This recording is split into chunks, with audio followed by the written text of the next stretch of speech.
Today's episode of the Get Home Safe podcast contains explicit language that may not be suitable for all audiences. Listener discretion is advised. It's time to play ball. Welcome to the podcast with no limits. Whether it be sports, current events, or random thoughts, this is the place to step in and stay a while. Your host is a proud alumnus of Rio Hondo Prep, a former minor league baseball umpire, and a man with strong opinions. Welcome to the Get Home Safe podcast and your host, Matt Hersema.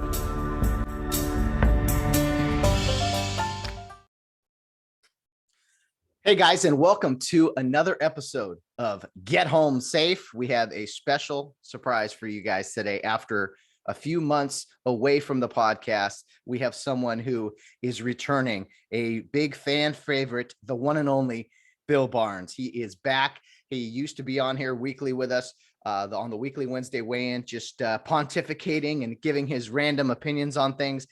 Fans loved him, but Bill needed some time away, and I don't think he'll be back weekly anytime soon, but it's great to see him and hear from him. I'm excited about this. It is the best Christmas gift we could receive from the Get Home Safe podcast. Keep in mind, Bill Barnes is not for everybody. He definitely is a unique person, a unique opinionated guy. So keep in mind, not all of his views reflect my audience or me, for instance, but he's a funny guy, a very, very strong opinions, and he is fired up and ready to go. So let's get right to Mr. Bill Barnes. I'm excited for this. As you were warned beforehand, there could get some colorful language here, but anyway, we're going to have some fun today. Bill Barnes is back, guys. The one and only Bill Barnes.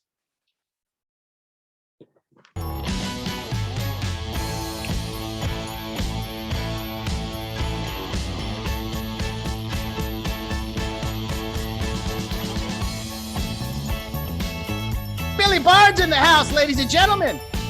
You are playing my favorite Christmas song ever. Yeah. You know, everybody that knows me well, you know, my girlfriend Donna says that is not a Christmas song. She hates it. So I play it more and more when she's around, just so she can acclimate to it. So anyway, thank you for that. That was great. Yes, absolutely. You know, that was Bill from I believe about 1979, a group by the name of the Waitresses. Yeah. So you would like a group known as the Waitresses, Bill Barnes. You've hey, talked waitresses and nurses is what I grew up on. Okay, as a young cop.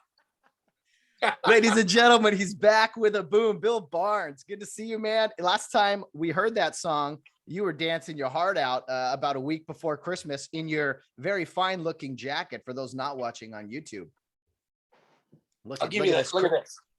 Huh? Oh yeah, we got a red, just disgusting Christmas jacket with what would you sport coat? Man, that is a dinner jacket, if I must say so, Bill. Well, you know, I wear it once a year, whether I need to or not. It's usually for our pal Jerry Aldini's birthday, which is right around Christmas.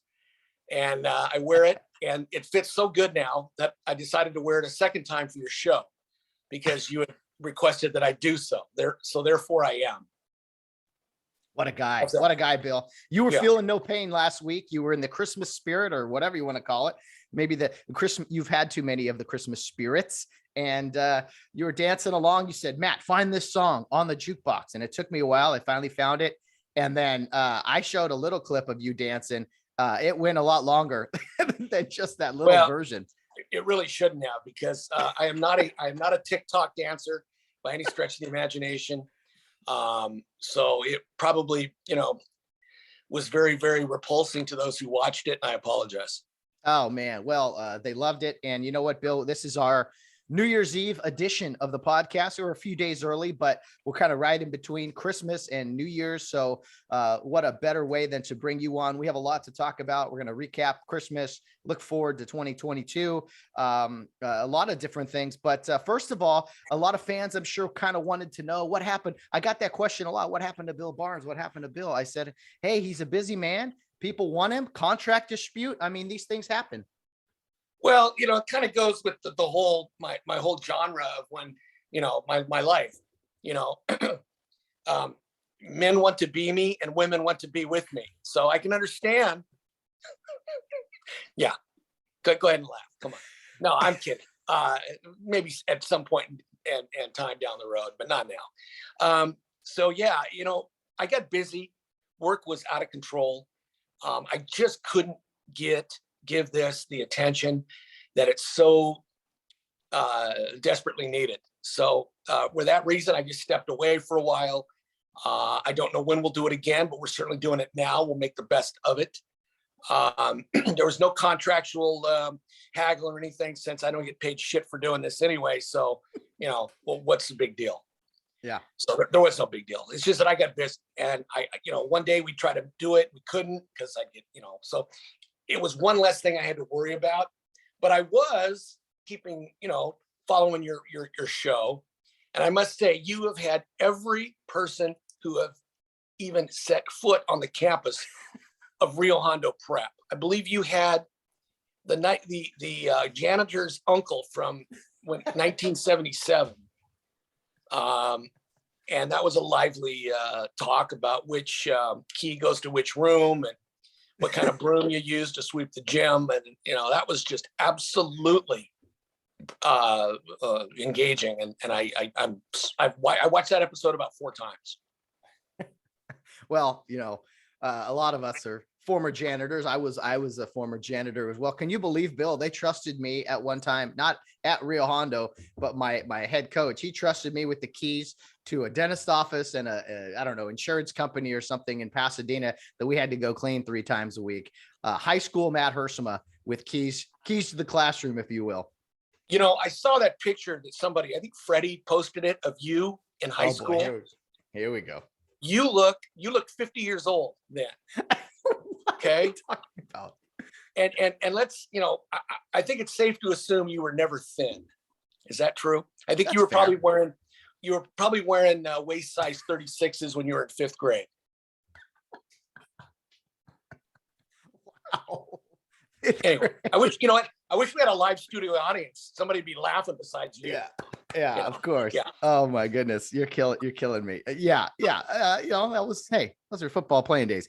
I didn't understand your comment. You thought I looked older then than I do now, or was that your girlfriend Donna who said those kind of She words? said it. I had to agree with her. She goes, "God, Matt looks older then than he does now." I said, "God, now, you know what? Not that I agree with her on everything, which I do, even though I don't." You better. Yeah. I said, "Geez, you're right. Man, he looked like an old man then." I've always been an old man. Let's just put it that way. Donna, look at people were wondering, it's been a few months away. If you were dead and buried in the desert or something, you are still pulling this thing off with the lovely Donna. I can't figure it out. Nobody can. What are you doing? How much are you paying this poor woman, Bill? Well, she has glaucoma. She can't see well.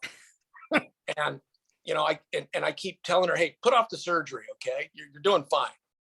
Let's just keep it where it's at, because once you can see out clearly out of both eyes, I will be history.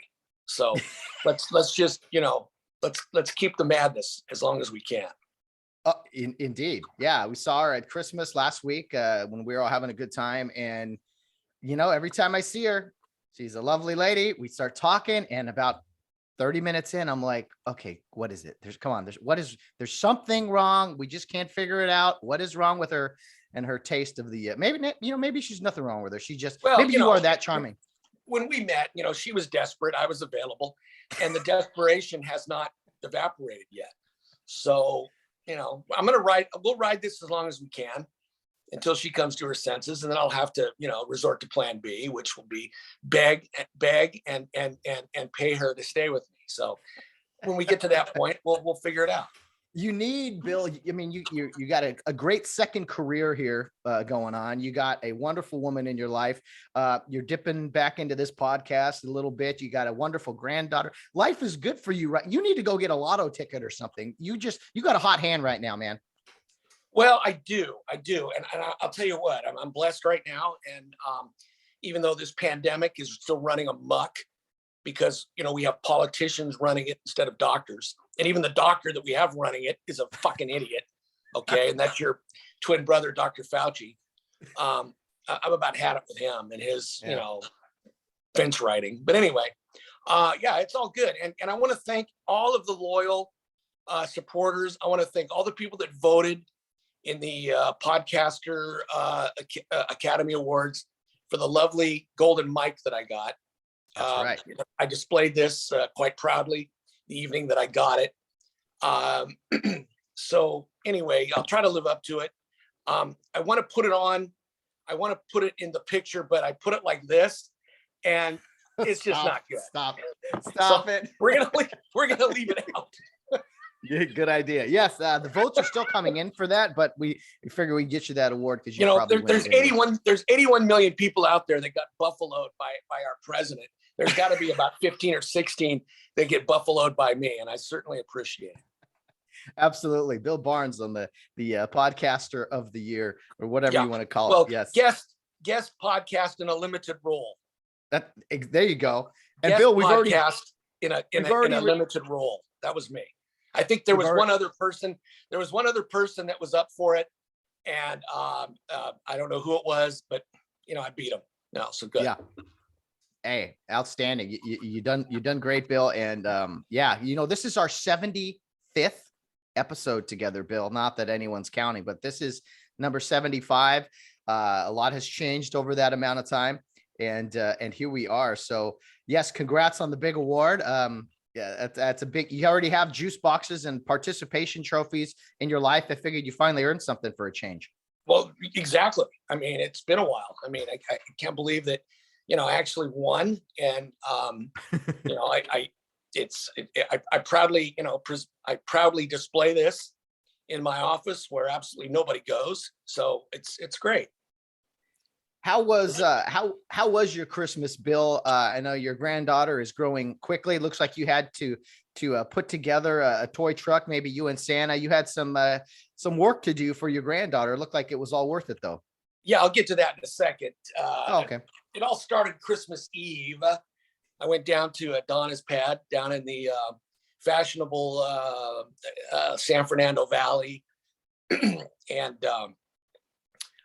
got there safely, thank God. No one tried to accost me or kill me or shoot me. So I made it to her place. And I exchanged some gifts there that night. Her daughter, Casey, and her friend, Vanessa was there. Her other daughter, Jaden, was there for a while with her boyfriend. They took off, of course. They didn't want to be with us. I don't blame them. But anyway, I got a great present from Vanessa and Casey. In fact, has Casey been on the show yet? No, with she's her not. dog training expertise? She hasn't? No. Okay, well, I'm gonna first off, I'm gonna take this stupid jacket off now and display the shirt that was given to me. I put it on Facebook, and I've gotten about 250 likes by people that I don't even know.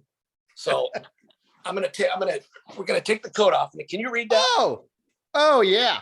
Okay. Wow. Yeah. Okay. This was presented to me. That was my first present on Christmas Eve. I proudly wore it, and it fits. I got to tell you, it fits. I like it. It fits not only my strapping body, but it also but the saying on here also fits. Anyway, enough of that. Anyway, I got this. I got some other things. I made out very well. The next morning, Christmas morning, I went over. I surprised my granddaughter with one of the she's 4 years old. You get inside. It's a Range Rover with an engine and all that. Not an engine, but it's battery operated. You know what it is. Anyway, she was really surprised. She loved it, and it came unassembled. So I am not the most mechanical individual in the world, but so I summoned the help of our good friend, Mr. Jerry Aldini.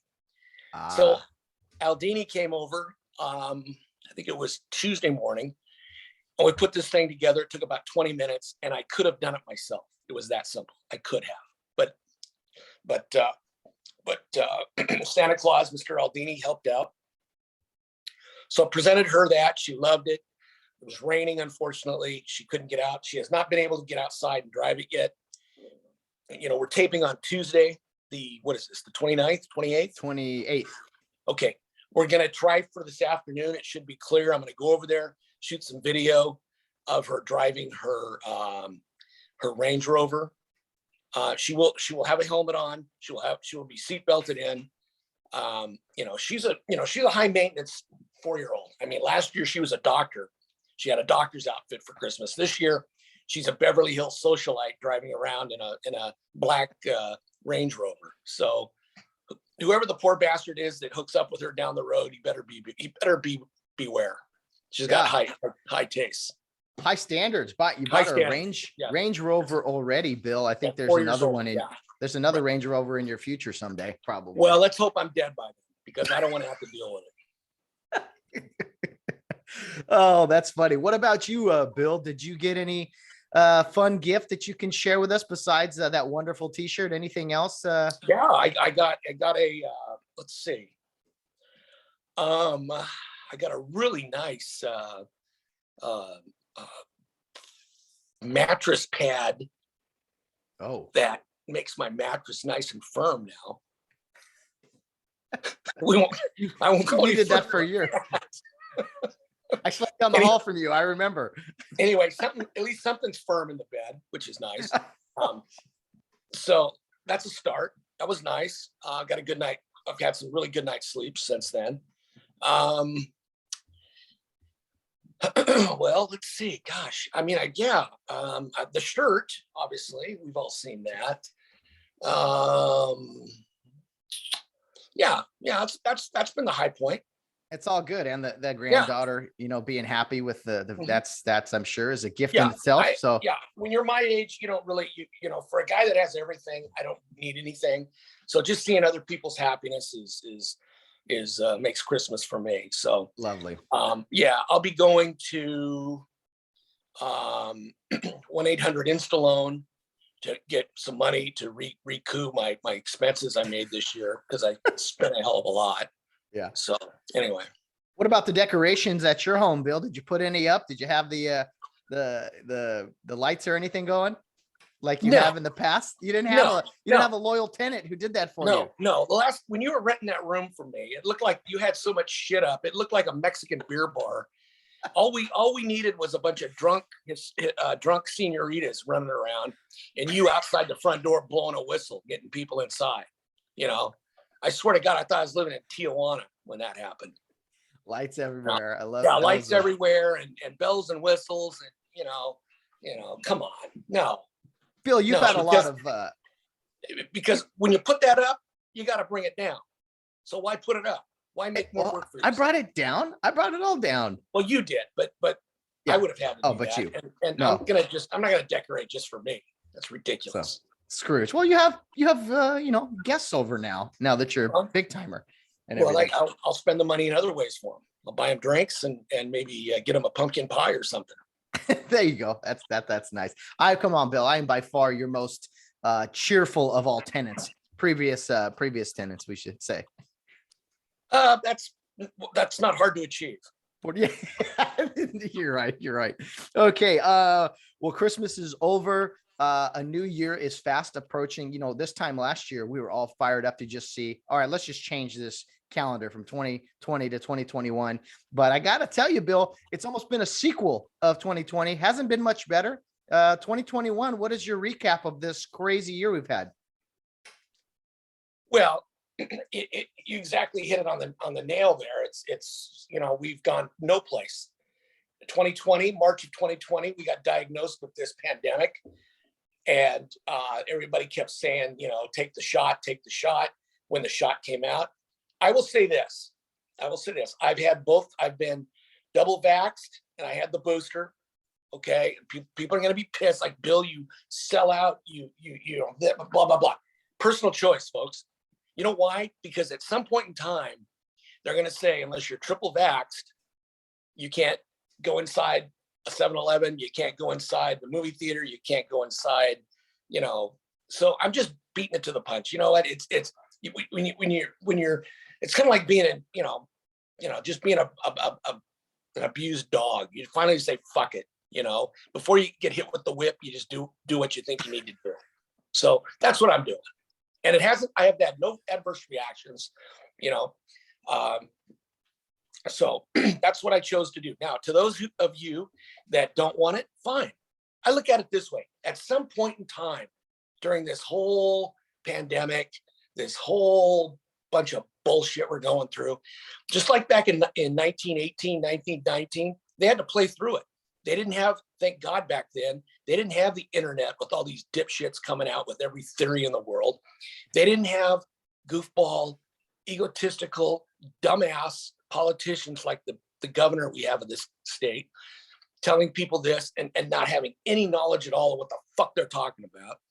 You didn't have a doctor, the infectious disease expert that we supposedly have, who hasn't had a stethoscope around his neck in 40 years, telling us what we should and shouldn't do. These people are complete goofs, all right? I don't trust them. I don't like them. We need some good, doctors, not politicians, not mayors, not, board of supervisor people. We need doctors dictating what to do, what not to do. When you cut through all the shit and you actually hear a doctor talk, what we have to do is protect our vulnerable, which we do in any type of virus, any type of sickness, protect the vulnerable. And at some point in time, you got to play through this. I kind of bring it down to, dummy terms, like you're out playing golf. All right. The skies are, getting ugly. The 12th hole, it starts raining. Now, do you put your clubs in your bag and go in and quit? Or do you play through? You can do one or the other. I would choose to play through. That's what you have to kind of do with this virus. At some point in time, you got to play through this thing. The rain is going to be here. Play through. When the rain's over, about the 18th hole, and you hit a birdie shot, you're happy and you forgot all about the fucking rain. All right. Now, for those of you that didn't bring rain gear, i.e., either the shot or not the shot, or a umbrella, well, I'm sorry. Tough shit. You got wet, didn't you?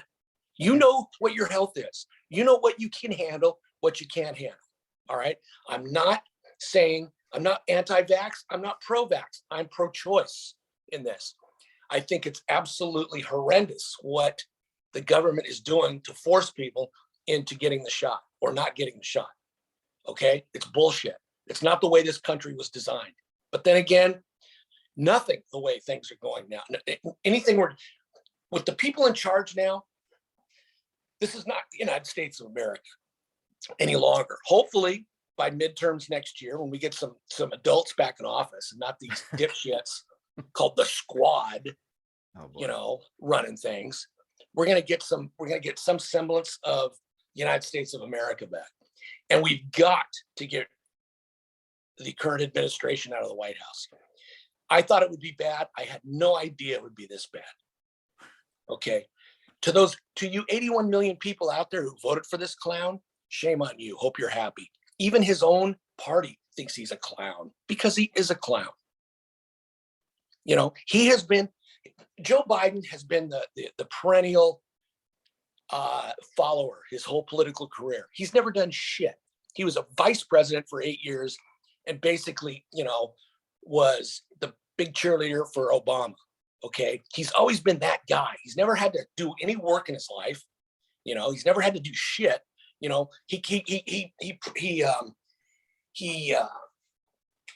to sell himself as a family man. Well, yeah, he was in everybody else's family. That's why his wife, Jill, made him take the train every day home from Washington to Delaware, because he'd be off trying to, sniff here and sniff there. He was mandated.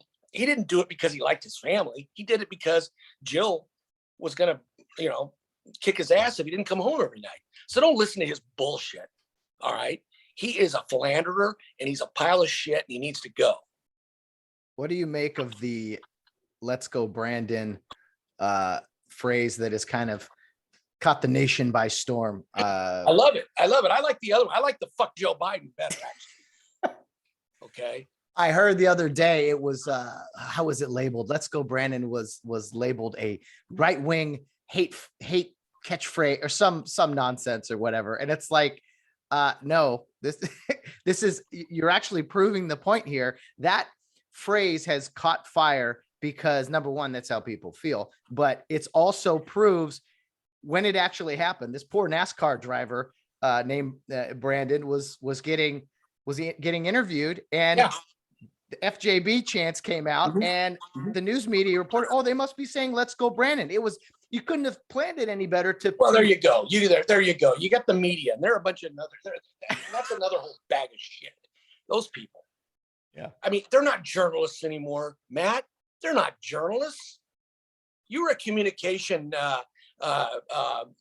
person in college. All right. How many journalism classes did you take? Well, I My point took exactly. a few, but still. But okay, you can't tell me that these people. If I can pass them, anybody can. That's for sure. Yeah, and you know what? All you need now is a pretty face. I mean, tell me. Okay, we'll go to the male side and the female side. Do you think David Muir is a fucking journalist? Do you think Don Lemon is a fucking journalist? What about your boy Cuomo? Well, we know he's not a journalist. He's unemployed. Yeah. What happened there? That's weird. Okay? These guys are not journalists. Okay, No, they are talking heads. They are spokesmen for the left. We have a state-run media now. No, we're no better than Venezuela or any of those other communist countries when it comes to that. I mean, look how they've covered the Maxwell trial. Oh, what trial is that? What? Yeah, exactly. I can't find it. Exactly. Yeah, right. It's weird. It's really weird. Well, kind of spilling into that now. I mean, Bill, as someone who's a former law enforcement officer, you got to be absolutely sickened by the rise in crime, which we all saw coming. You defund the police, you make you let people out on zero bail. I mean, people are so stupid. They don't think this is going to lead to rise in crime. And it has. Well, exactly. I mean, we all laughed and saw this coming. You've got thugs and gangs, and I'll just say it, black gangs on the streets of Beverly Hills, the streets of fashionable Hollywood, nice parts of Los Angeles out, terrorizing and just taking what the fuck they want. And they're being recruited by shot callers of these high shot callers that are leaders of these gangs. And it's become like a Ponzi scheme. It's like, they go out, they get their loot, they pass it up, they get paid their $1,000 for their efforts, and then they go out and they recruit more assholes to go do what they were doing. It's out of control. It's completely amok. Now, I'm not one that wears I'm obviously licensed to carry a weapon. I'm a retired police officer, and I have a concealed carry permit. All right, I have that, and a lot of times it's in my car. Let me tell you something. When I'm in a mall, when I'm around people, I don't care what color they are. I'm not saying that. I carry that. You know what? If I carry my gun with me now, everywhere. I don't give a shit now. If it's 90 degrees tomorrow, I'm going to have something on that I can carry that thing and conceal it, because I would feel safer. I would feel safer on a beach in Cancun than I would in downtown Los Angeles. Well, the cartel pretty much leaves you alone, Yeah. The gangs elsewhere. You may just catch an errant bullet from a machine gun when they're trying to kill their rivals. They're not after you. Yeah. But again, I'm not saying that's right either. But my point is that I would feel safer in damn near any foreign country than I would in downtown Los Angeles, and that is sad. And like Jamie McBride, one of the directors of their police protective league down there, said, it's a movie down there. It's called The Purge, but it's not just for 24 hours. It's ongoing. Well, it's been crazy to see like these smash and grab. These things are orchestrated. These aren't just kids around the corner saying, "Hey, let's go rob this place." That's what I said. It's a well-orchestrated gang type business now that, they're not, and they're making money. They're selling it because, marketplace on Facebook, Craigslist. These things are not well policed because, of course, they've defunded the police. Now, see, people think that defunding the police means we're not going to pay them as much money. Well, that's fucking bullshit. Defunding the police means that, they think, oh, well, we're going to defund them. We don't want them going and sitting on their asses in donut shops, and we're going to take their money away. That's not the case. When you defund, you're taking away training money. You're taking away equipment money. All right. Because the last person to go is the human being. So you're going to cut, they think by defunding the police, they're going to eliminate the police. Bullshit. They're eliminating training days. They're eliminating special divisions that go out and combat that kind of crime. So guess what, folks? I hope you, I hope you like what you wish for. You get what you pay for. Right. And here's another sick, sad, ironic twist to this whole thing. I'm not sure if all three of your viewers are aware of this, that when the lady in Beverly Hills was killed, the 81-year-old wife of the movie,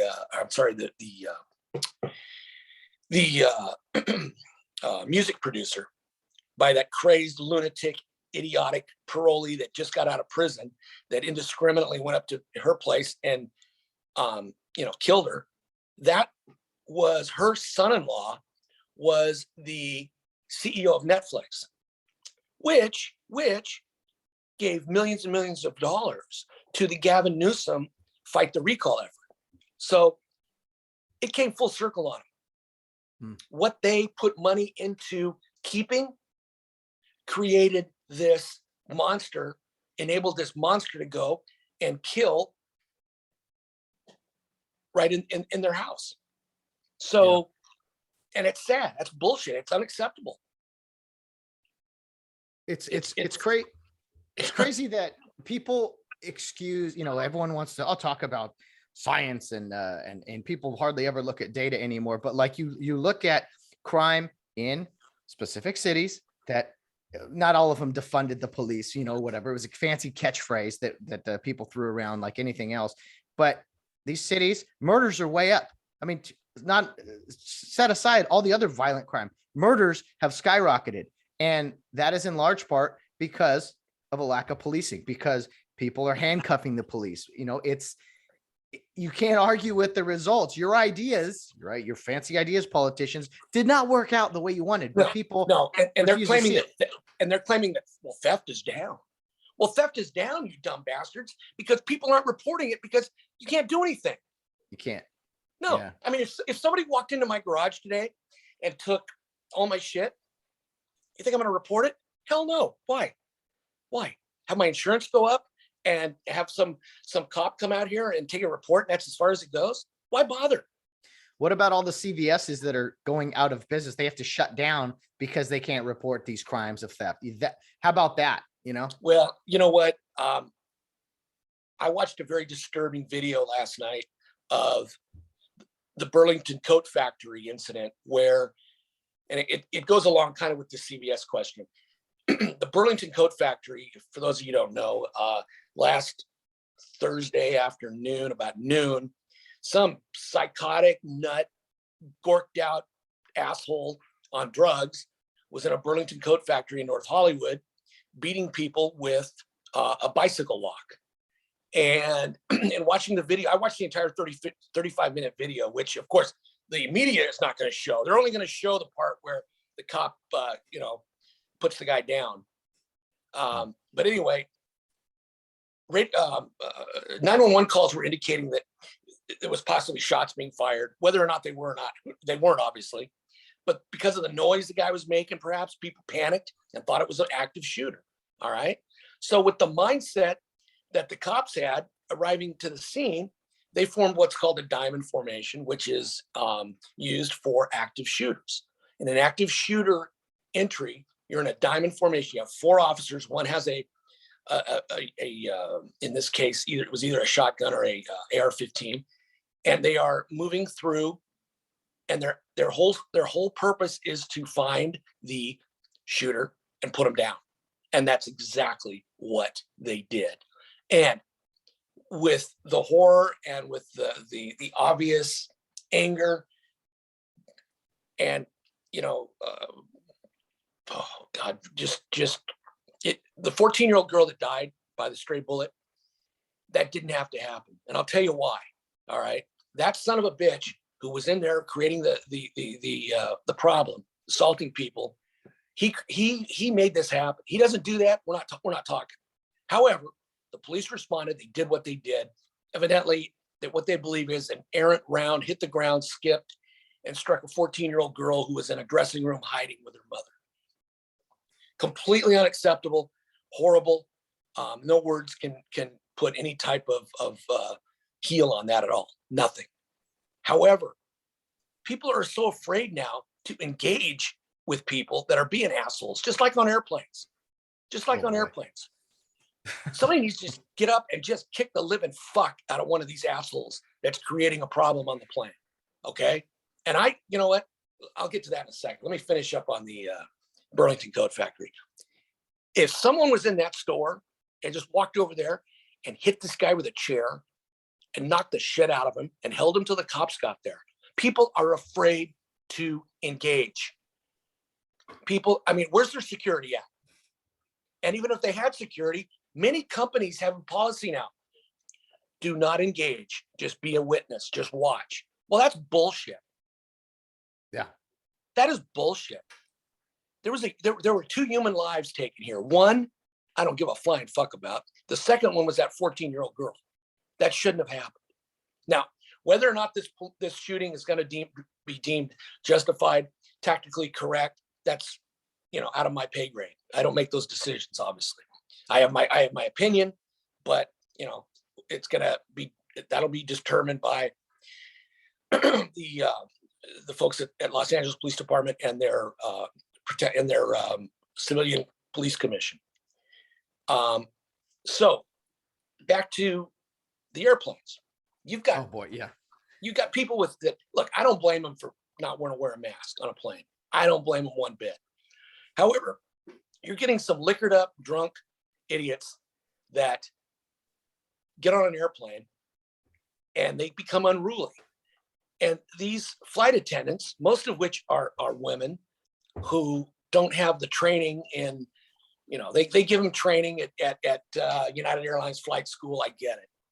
But instead of all these idiots filming this shit, form up a team of men and just go over there and just beat do what you got to do. Use the force necessary to tie that fucker up in his seat. All right. Yeah. Let's stop this bullshit. Nobody needs to be assaulted by some unruly passenger. Did you see that video of the lady who was in the dude's face screaming at him? He said he was actively eating. She didn't have her mask on. She's screaming. She's cussing at him. She ended up spitting on him. They have to drag her to the back. Mm-hmm. Apparently, yeah. She's a former Baywatch extra and a former Raiderette. Wow, boy, that there you go, Raider Nation, baby. Yeah, I was like, oh, that's fitting. Totally delusional. Again, her mask off, screaming at this guy to put his on. We have lost our minds, Bill. I want to leave people alone. I want people to leave me alone. We have lost our minds where we think I don't go anywhere. I go to work. I maybe meet you or some other friends in some places that we go to. Other than that, I don't love being around people because people have become lunatics. There's some good ones out there. There's plenty of good ones, but still. Yeah, just like during the 9/11 thing, we all got paranoid to fly after that. And we all wanted to sit by the cockpit door to make sure that no crazy lunatic got into the cockpit. Well, they've made, the way now where you can't get in. It's locked. You can't get in. Great. It's like Fort Knox. You can't get in the cockpit. Fantastic. I swear to God, Matt, I flew. The last time I flew was back in September. I flew from Denver. It was a one-way, Denver to LA. And it was a work situation. I was beat tired. And I came in, I sat down, I had an aisle seat with my mask on, of course. I closed my eyes, I fell asleep and when I woke up, we hit the runway at LA. Okay. I was out, gone. However, I would love to fly again. Okay. And I swear to God, I don't care if it's a man or a woman.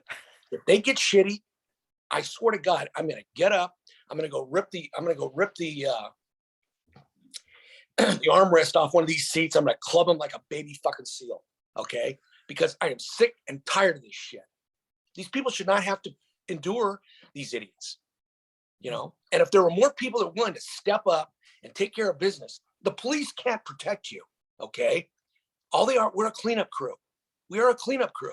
I shouldn't say we. I'm no longer in the game, but the police now, you're just a cleanup crew. We have been not only defunded but denutted as far as being able to go out and do proactive police work. That is a thing of the past. We are a reactionary group who come and take a report and pat you on the head and tell you, you know, go home, take 2 aspirin, it'll be better tomorrow. That's what it's become.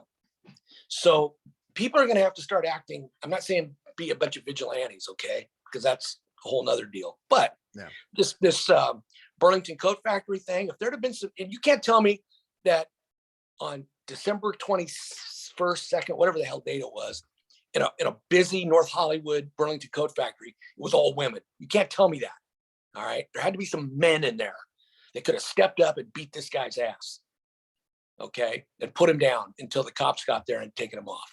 We'd have had a beautiful 14-year-old girl enjoying Christmas. Instead, you know, her family's planning her fucking funeral. Unacceptable. Yeah.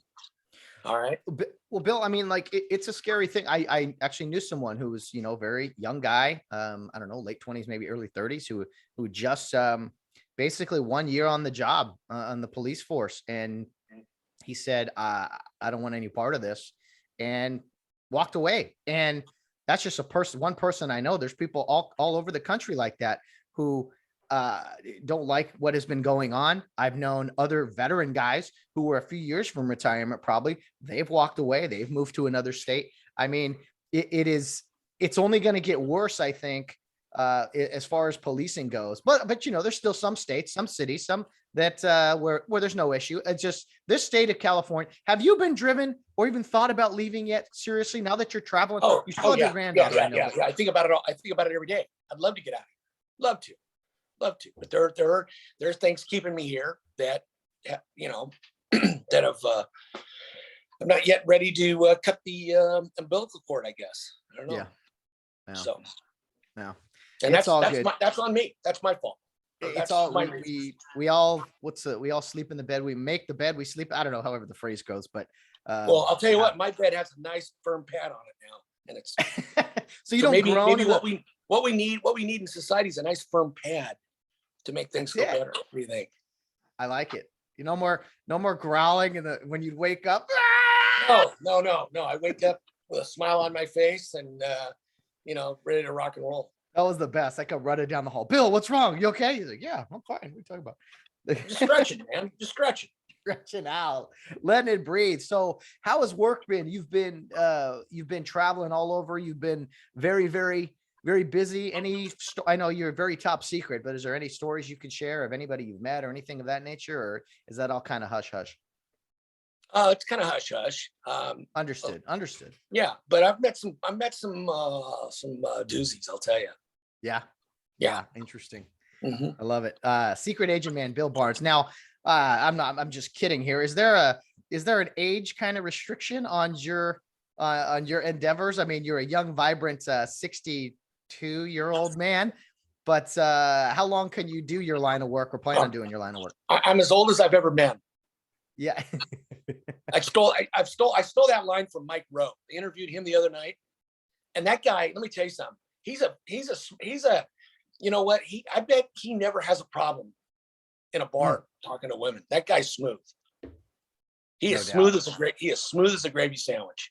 You know, he was talking to the gal that was interviewing him, and he's, you know, complimenting her on what she's done in her career. And he goes, I'd really like to come, you know, he's in San Francisco, she's in LA. And he goes, you know, I'd really like to come down and, you know, talk about all the great things you've done, either with a cup of coffee or a frosty adult beverage of some type. And I thought, man, that guy is smooth. You know what? We got to make a list, Bill, of guys who we would love to sit down and have an adult soda with sometime. And he's one of them. I mean, Mike Rowe would be right at the top, man. I love his posts and comments and things. And when people, when people try to shoot him down, he hits them right back. He's like, oh, the funny thing is you thought I valued your opinion or something like that. Like Yeah. And for a Bay Area guy, he's pretty damn out there as far as, being kind of caustic and not folding like a nickel balloon like most of them do up there. Yeah. You can't fault him for that. I like him. He's a great. I'm gonna start watching his show. He's revamping Dirty Jobs again. Oh, really? Yeah. Outstanding. I love it. I love it. We'll have to check that out. Let's see what else, Bill. It's New Year. You're not much of a celebration guy. New Year's Day is coming. No, I can't, because if you go out, you go into a bar, you take your mask off and breathe, you might kill somebody. So that's right. You got to stay in. Yeah. Yeah. All those vaccinated people are catching the virus. So yeah, they're dangerous people. But I much prefer celebrating in small groups anyway. It's not that I'm against anything large, but New Year's Eve, I'll be out driving. I'll drive all night, make some money for the people that are out and about. New Year's Day, I love the Rose Bowl. That's a little tradition of mine I like to do. What about sports, Bill? Have you been first of all, your boy Jim Harbaugh, man, in the college football playoff? Did you see that coming? Yeah, it's about time. I mean, what's he had, 8 years to figure it out? We finally did. Come on, Jim. It's not that difficult, man. You got everything you want up there. Yeah, I know. I went to a UCLA game. I went to UCLA and Cal. They play football? Cal? UCLA. Well, Cal cancels half their games. They're a fucking bowl game. Where's your little sisters from USC from? Oh, they're busy reloading and bringing in fresh recruits from the Midwest and East Coast and everything with the new head coach Lincoln Riley. I'm excited about that. Well, he's gonna build a program there if they don't get put on probation. How was the UCLA game? You tailgated? You had did the football game get in the way of a good time? It really did. We stayed for one half because it was so cold and I didn't bring a hat to cover my bald head. And I'd forgotten. That's probably the first sporting event I've gone to since I shaved my head. And it was, like a friggin' iceberg. So we left at halftime. But, let me tell you something. The UCLA people, they know how to pregame. They know how to do a pregame on the golf course there at Pasadena. They do a great job. Yeah, it's a pretty nice setup there to your stadium's right there. Just everyone spread out, do your thing and rock and roll. Was there any Bill Barnes dance moves? No dancing. No. This was an adult affair. I was with a bunch of doctors and lawyers and, UCLA people. And they don't get as wild and crazy as the SC frat boys do. That's for sure. Oh man. Yeah. USC. They definitely hit rock bottom. That's for sure. Now only one direction to go. But yeah, Harbaugh, Saban, I don't know. Did the little Cincinnati Bearcats stand a chance against Alabama? No. They're the University of Hawaii when they went to play Georgia a few years ago. They're gonna get trounced. No, I don't think they do. I like. God, I think Michigan. Who's Michigan playing? Georgia. Okay. Michigan will squeak it out, and it'll be Michigan, Alabama, and Alabama will take a whipping to them, I think. Yeah, I think similar.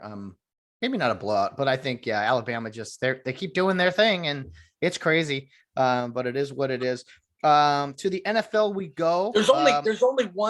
There's only one more wigged out, crazier, intense lunatic football coach in the country, and that's Urban Meyer over Saban, Nick Saban. And we saw where that got Urban. He's in the unemployment line. He should have never gone to the NFL, Bill. I just don't think he's an NFL guy, and that could have not gone worse for him, I think. He thinks he needs about 4 shots of Valium and some Demerol and just relax. That guy's uptight. I remember watching him when he was doing announcing for Fox. Everybody's happy and jovial and playing around. He's standing in the corner like the step kid that nobody likes, standing in the corner just watching him. He's an uptight guy. He needs, I guess he got some lap dances in the first part of the year. He needs some more of them. He really does. Something of that nature. Yeah, He he needs to lighten the fuck up. Yeah, no doubt about it. Well, he'll have plenty of time to do that now. I don't know if he's going to live in Jacksonville any longer or whatever, but he's got a lot of money and he'll be just fine. The poor Jaguars, they just can't get it together. Well, you and I always vent. I think you and I have very similar opinions of the LA Rams and their mediocrity, inconsistency. We're up, we're down. I said weeks ago they're not going to make the playoffs. You had an even bolder prediction about their coaching staff that we don't need to go into, but we are both extreme guys out there when it comes to the Rams. Well, here's my take on the Rams. They went out, they bought every good player money can buy. Okay. They have an all-star team now, especially when they had Robert Woods. Woods is gone. There's just not enough football for everybody. Okay. That's like putting a bunch of Victoria's Secret models in the same room, the hot ones. And there's a lot of jealousy. There's a lot of, there's a lot of jealousy and frustration in these people, and they can't work as a team well. Okay. That's why Playboy bunnies back in the day didn't get along well, because they were always envious of each other, and they were wondering who Hef was banging at the time. Well, in this case, Hef is the football, and they all want the football. And not everybody can have the football. Now, I'll tell you what's been a really good surprise the last week was the running back. What's his name? Sonny Michel. Sonny Michel. That guy came through. Now if they keep running the ball and grounding the ball and eating clock, and their defense can keep people out of the end zone, they're that'll be good. That'll be that's an improvement. But just relying on the passing skills of Mr. Stafford is not going to get the job done. I really like him, but man, he's made some terrible throws. I mean, what are you doing? You're killing me. Yeah, he's made some throws that were just, I've seen better passes in a gay bar.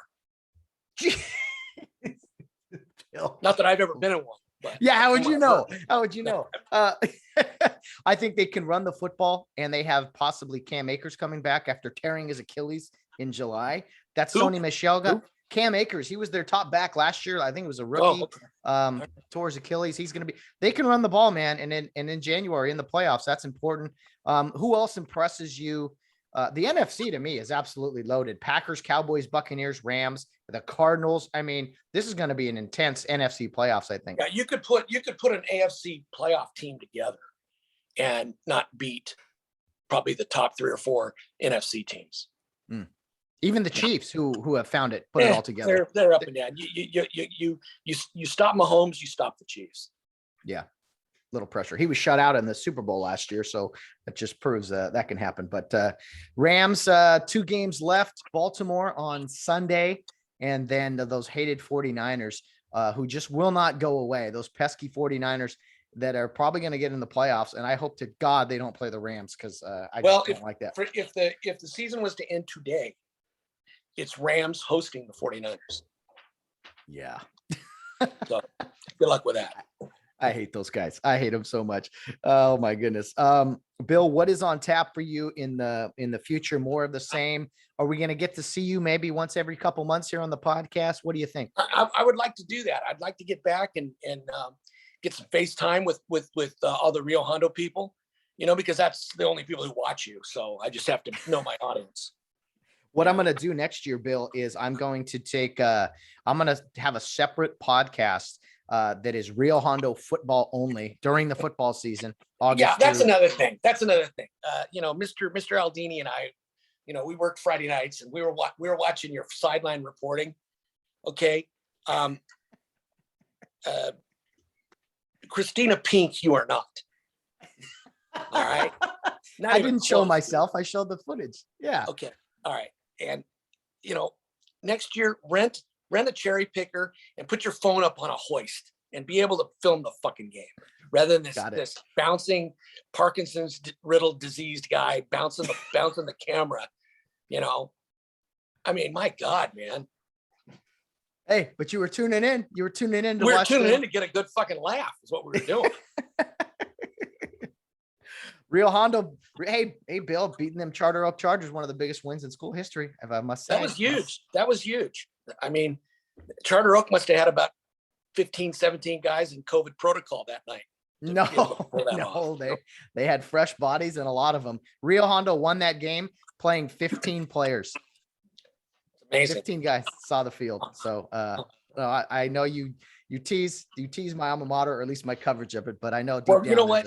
There's There's the Rio Hondo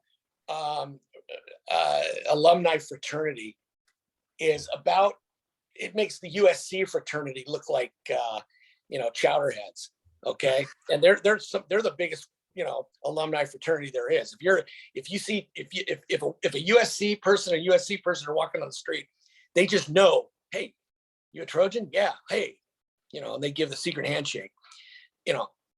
That's they pale in comparison to you Rio Hondo people. It's amazing. It's absolutely amazing.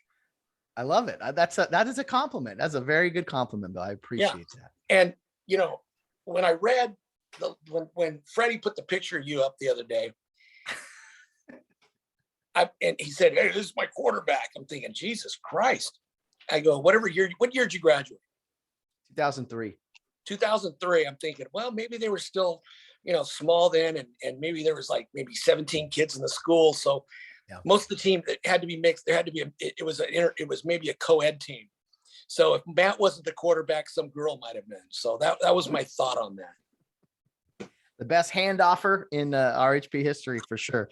Definitely not much of a passer. But that's that. No, so let's see. Okay, no pressure, no scheduling, but yeah, let's plan to have you back. I don't know, sometime in February, maybe. That'd be nice. Let's do a Super Bowl preview show, shall we? Oh, I love it. We'll have 2 weeks to build up. Yeah. We'll do a preview show, talk about previous Super Bowls. That would be a lot of fun, Bill. If they even have it. Hell, who knows? The country may get shut down again. Yeah, I know. Well, that's one thing. It's supposed to be here in Los Angeles, and I'm thinking we have some of the worst restrictions in the country. Why would you? Well, here's the deal.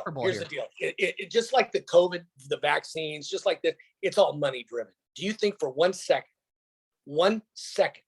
that the NFL will allow the state of California to shut down a Super Bowl? No fucking way. I agree. It could be Soylent Green, the Omega Man. There could be dead bodies piled up. They're going to play the Super Bowl in LA. All right. Yeah. They're gonna. It's interesting to me, Bill. We touched on this a little bit, but we don't have to. Well, anyway, the NFL, the NBA, and the NHL. The NHL is 100% vaccinated. NBA and NFL about 95% vaccinated. Cases are going through the roof. Vaccinated people are getting this thing. I've said it before. I say it again. I know nothing, but I think everyone's going to get this thing at some point. But runner. I tell you what, absolutely, Matt. I'm vaccinated double. I had it, and you had it, and I had the fucking booster. Okay, I've had my shots. I feel like a Doberman Pinscher. I've had my shots. All right. Now, here's the thing. A couple of weeks ago, I kind of I worked with some guys that were Aldini's one of them. I think he gave me a cold or something. If I'd have gone in and tested, I guarantee you have snot in your nose and that Q-tip picks it up, you've got COVID. Yeah. Okay. I guarantee it's like this ripple effect. The first boulder that goes in the water, it's a big, huge splash. Well, that was COVID. 2 years later, we've got little ripples that are almost to the shore. That's what these variants are. It'll get you sick. But if you've had it or you've had a shot, supposedly it's not going to be that bad. And even maybe if you haven't had a shot, it's not that bad. All right. I had the sniffles. I didn't have a fever. I mean, I guarantee you that there are people walking around out there healthy as an ox that if they get the Q-tip up their nose, oh, you're Delta, or what the fuck is it now? Omicron, you're Omicron positive. Well, whoopee do shit. Thank you very much. I'm going to continue doing my thing. Yeah. And now you got people lined up around city blocks wanting to get tested, and they feel great. They feel fine. Why the fuck are you getting tested if you feel okay? we're living in fear right now. We And, are. and, It's crazy. oh, I don't want to spread it to someone else or this or that. It's like, well, people around you are vaccinated. I don't know. It's one vicious circle. It's like, we have to stop the madness at some point. I fear going into a jewelry store in Los Angeles and getting my head blown off more than I fear getting COVID again. Yeah. Driving in the rain in California, that's scary, and no one should be on the road. That we should mandate that, because we get a bunch of people, and you might very well die, and it's probably not your fault. It's probably someone else's fault. Anyway. Right. I mean, I live very close to the Ontario airport. One of these jets could stray off and strike my bedroom in the middle of the night. I hope you're wearing a mask, though. I fear that before I fear getting COVID again and having a bad time with it. Okay. Yeah. And you're right. You better have a fucking mask on. You don't wear a mask, you're gonna, that's like having a loaded gun. That's like being Alec Baldwin, Oh. You didn't think I wasn't gonna touch on that idiot, did you?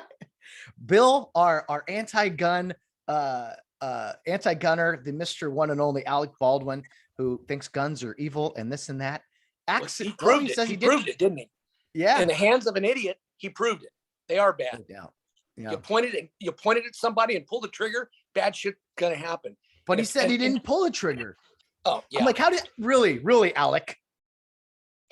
I think he maybe had a little a spritzer or something during one of the breaks and accidentally pulled the trigger. That's what I think happened. He's one of the most hated. I hate his face. I look at his face and I don't like it. I don't like him. Even before he killed that poor woman, I don't like him. He's an asshole. What kills me, no pun intended. What kills me is the lack of accountability. He said he had no remorse. He said he had no guilt. Are you fucking kidding me? People in Hollywood are sick, Bill. There's a few good people there. I think there is an illness of the Hollywood elites. They are delusional people who have no idea. Well, think about it, Matt. Think about it. I don't know if they had drama or stage stuff at Rio Hondo Prep, but the high school I went to, they had drama. All the weirdos were in drama. You have to pretend to be somebody. Yeah, all the weirdos went to drama. Okay, you didn't find any athletes like myself. Even though I wasn't that great of an athlete, we didn't go to drama. We didn't do that shit. All right. But all the weirdos were in drama. Now, let me say this. Some of the athletes, that got into movies after they were athletes, well, that's different, Oh, yeah. They did it for the money. But the true thespians of the world, they get into it early, they're weirdos.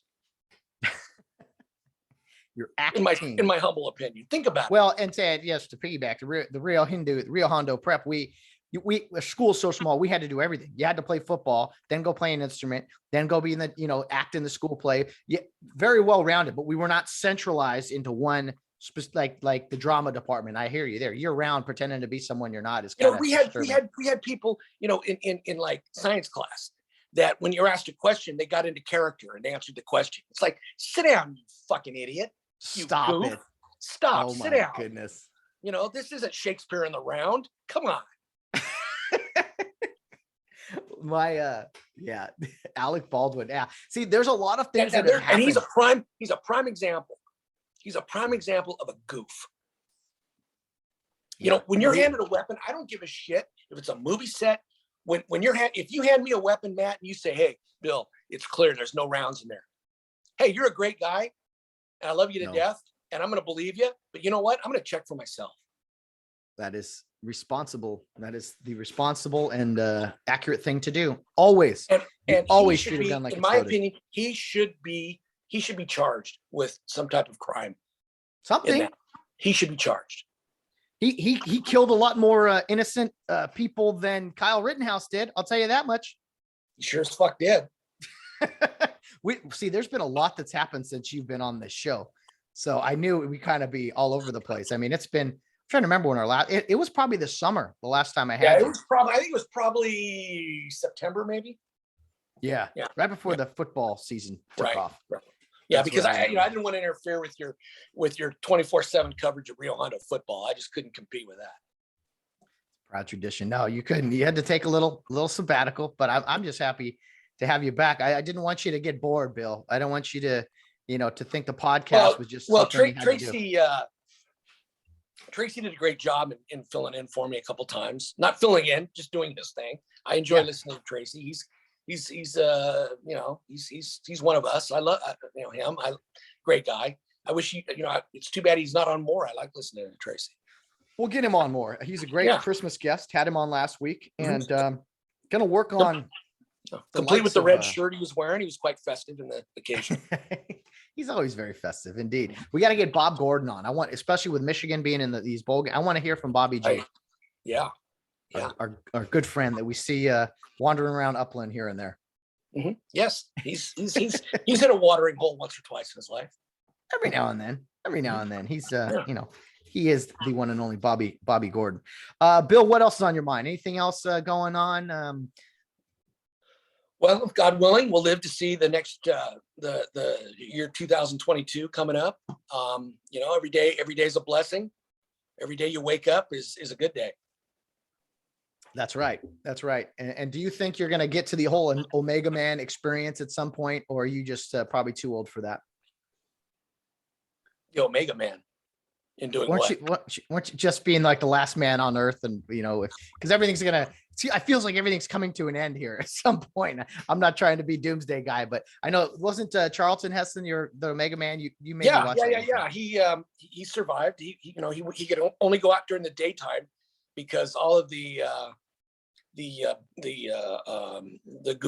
Goonies would come out at night because their eyesights were bad. They caught some disease. And he was the only guy who had the magic potion to not catch it. Yeah. And he would talk to his butler, who I have a butler in my house now. And we have good conversations as well. For those of you know me, go on my Facebook, go back to about Halloween and check out my Rolf, my butler. Rolf. Yeah, he stands in the corner. He doesn't get in my way. I get home at night. We exchange pleasantries, and he's a good companion. Love it. That is so in that case, yes, me and Chuck Heston do have something in common. Yeah, love it. Fantastic, Bill Barnes. Well, we've been worried about you. People have wanted answers, and you finally gave them some today. Some not closure, because this is not the end. This is just a hello again. Hello again. Yeah. Well, you've been gone for months. You've been gone for a quarter of the year. Well, some of us actually have to work. Some of us actually have to be adults. Some of us have to, jump out of the comfort zone and go out and, do the Lord's work. And, sorry that got in the way, guys. Do it while you can. Absolutely. Hey, CBS Sports banner behind you. What is that all about? Yeah. Well, I got this off eBay about, 20 years ago when they were pertinent in sports. I put it on my wall to represent CBS Sports because they no longer have sports. So it's not like I'm a spokesman for them, for CBS, because they're the media and I hate them. And they used to have sports. They used to have football. They used to have basketball. They used to have even baseball. They had a lot of sports back in the day. They have nothing now. When they let go of John Madden, maybe they have like women's figure skating or something like that. But I don't see CBS is not big in the sports business anymore. No, are they still have football. Do they do AFC though? Are they the AFC? They are the AFC network. Yeah. Well, again, they're doing semi-pro football. As a former Fox employee, I'm a little partial to Fox, but I think their coverage is just way better than the CBS Sports, especially in the football scheme of things. Well, it is what it is. Did you happen to see that All Madden documentary? No, and I wanted to, and I forgot it, and I didn't. And damn it, I hope they replay it because I want to see it. It was fantastic. 90 minutes. Madden started at CBS Sports, and then what were your thoughts on the legendary John Madden? A phenomenal coach, but a better football commentator. Now he's a guy. I don't know. Maybe he's a little above in years now. He wouldn't be as fun as he was, but he'd have been a great guy to sit down and have a iced tea with. Yeah. Oh, no doubt. John, boom, boom. He was a big Miller Lite guy coming out of his advertisements. No, he was great. And what I didn't realize, Bill, was that he was like the first guy really to be like this ex-coach, ex-player, whatever, that was really active, really good. He paved the way for so many of these other guys that really don't know what they're talking about anymore. I think Hank Stram did it while he was doing it. Hank was pretty good. Dick Vermeil was doing it for a while. He was pretty good. Yeah. But John Madden was good because he was boisterous. He was the guy that every guy sitting on his ass at home could relate to. And I think the first person that he did a game with was one of the first announcers. Everybody thinks that him and Pat Summerall did it all the time. I think now maybe they said it on the special. I don't know, but I think one of the first ones he did it was with Vin Scully when Vin did football. He did work a lot with Vince Scully. That was cool to see. Like his first ever practice game was at the Coliseum, way up at the top. And I don't even think it was a broadcast, but it was with this tiny little young guy who Madden was like, "Who's this guy?" And it was Bob Costas. Bob Costas. Yeah. And but anyway, no, it was fantastic. You got to see it. Well, I'm not giving anything away, but him riding the bus for his entire career basically was what made him so relatable. Is he'd stop in these tiny little towns that and he wanted to interact with the people and talk to those who work 7 days a week on farms and things, and that was what made him even more relatable, because he cared about flyover country as well, instead of just being a big city guy. He was a man of the people. Yeah, and he didn't. From what I remember, he didn't like to fly. Flying gave him. He didn't like being in a tube 35,000 feet above the air and not having control of if he, falling out of the bus is one thing, falling out of the air is another. That's what he said. Yeah, they tried to ride in trains for a while. He said, "Yeah, this never leaves the ground. I'm much more comfortable with this here." So, check that out. And again, that's another reason for beating somebody up when they become unruly at 35,000 feet in a metal tube. Okay, they need to be put down. Okay, I'll leave it at that. Oh man, Bill, this has been fun, man. I don't want it to end, but let's hit the pause button for now and come back for the Super Bowl preview.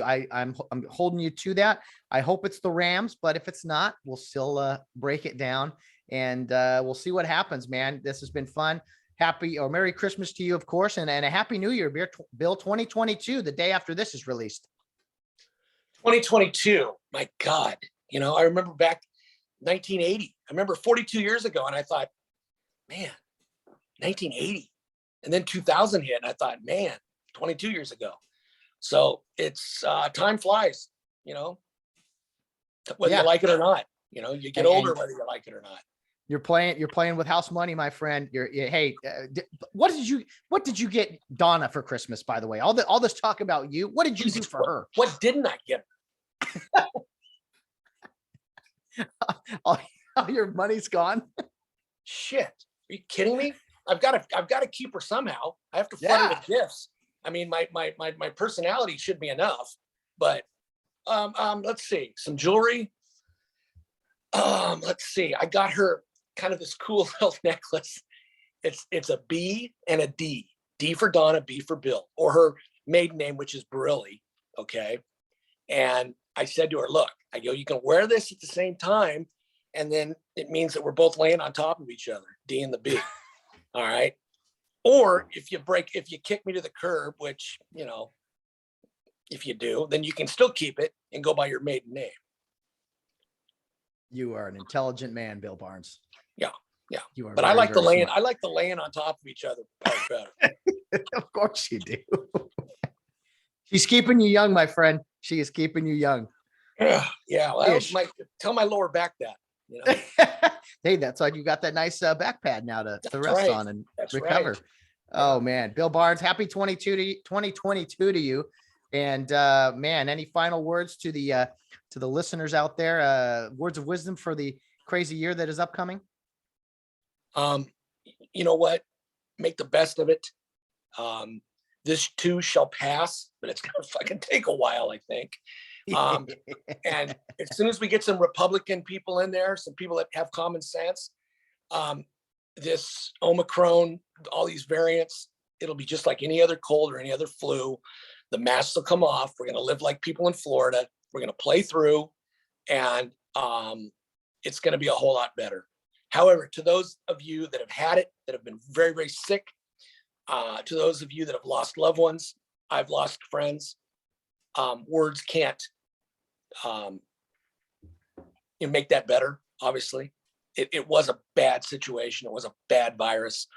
We seem to be getting a handle on it now, but to those that we lost this last year and the year before, I'm sorry, my condolences. But let's keep shoving and get through this. And Happy New Year to everybody. Make it productive or make it unproductive. Do whatever you want to do. You can be a good American now and sit on your ass at home and do nothing and get paid for it. I salute you there. or you can go out and do it the right way. So do it the right way. Amen, Bill. Merry Christmas, Happy New Year, and we will see you in about a month or so. We shall, and I'm looking forward to seeing this. I'm gonna phone the friends, wake the neighbors, and have them tune in for this show on Friday morning, right? Friday morning, New Year's Eve. Good, as long as it's not New Year's Day when they're all hungover. No. This will drive everyone out to drink after they listen. Absolutely. Yeah. There'll be record alcohol sales that night. All right, Billy Barnes, this has been fun. Thanks for doing this. Okay. See you. Just 'cause it's 'tis the season, the perfect gift for me would be completions and connections left from last year. Ski shopping counter, most interesting. Had his number, but never the time. Most of 81 pass along those lines, so deck those. Well, thanks again, Bill Barnes, for coming back on the program after a few months off, a hiatus, if you will. Glad to see Bill's smiling mug on camera here.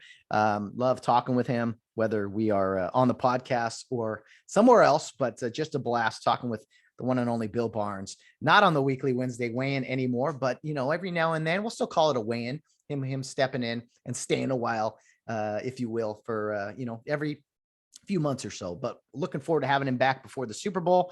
Probably, when will that be? Early February. So about a month away. We'll let January of 2022 get under our belts, and then bring back Mr. Bill Barnes. And again, he's not for everybody. Says some things maybe you like, maybe you don't like, but he's our guy here on the podcast. And even I sit here and sometimes just sit back and let him do his thing. So love that guy.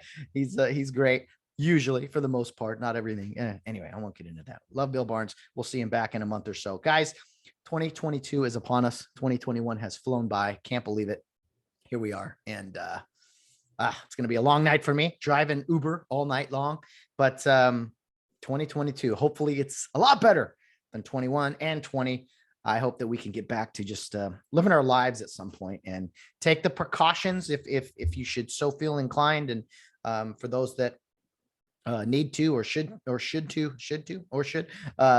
definitely by all means be safe, but let's get back to living here at some point. I don't know if there's any hope for us here in California, but we'll see. Anyway, Happy New Year to everybody. I'm not a big New Year's Eve guy, but Happy New Year to everyone. 2022. I can't believe those words are flowing out either. Every time the calendar changes, it's interesting. So it'll take me 2 months to remember to write 22 instead of 21, like I'm sure most people. But Bill Barnes, thanks for coming on the program. Guys, enjoy your New Year's Eve. Be safe out there. Take an Uber, and I'll pick you up if you need be. Give me a call for those of you in the area. And enjoy the evening.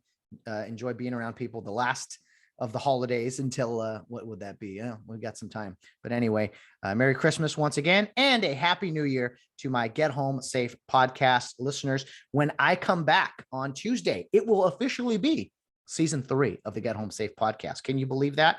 Started out as a 5-day-a-week show during the lockdown, transitioned into 3 days a week. Now we're at 2 days a week.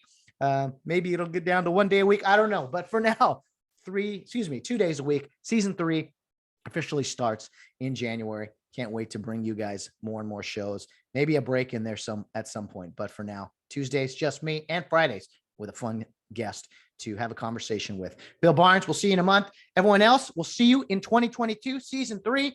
is upon us. Have a great New Year's Eve. And especially tonight, guys, no matter what you're doing, whether you're out on the town or rounding third base, get home safe.